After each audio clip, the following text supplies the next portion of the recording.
Après un congrès extraordinaire tenu à Kidal, dans le nord du Mali, le Mouvement national pour la libération de l'Azawad a accepté de s'engager en faveur d'une fusion de tous les groupes armés ayant signé l'accord de 2015 à Alger. Le MNLA a mis en examen la question de la réorganisation interne et l'incorporation de tous les mouvements en une seule entité. Ces engagements mettent en œuvre le processus d'Alger et la situation sécuritaire et humanitaire dans la région. Dans son communiqué final, le bureau exécutif du mouvement indique entamer ce processus de fusion sur la base d'une feuille de route consensuelle, respectant les intérêts de la population d'Azawad et incluant toutes les forces partageant cet objectif.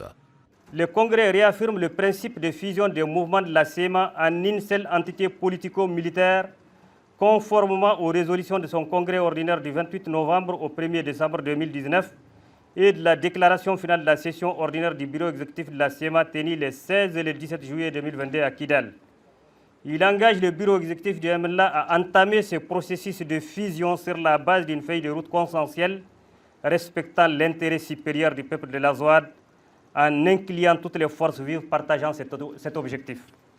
Par ailleurs, le Congrès a mis en évidence les efforts consentis par les Nations Unies, en l'occurrence la MINUSMA, la mission multidimensionnelle intégrée des Nations Unies pour la stabilisation au Mali. Une étape de plus vers une réconciliation finale basée sur l'accord de paix d'Alger et des efforts d'une diplomatie algérienne crédible et fiable et approuvée par la communauté internationale.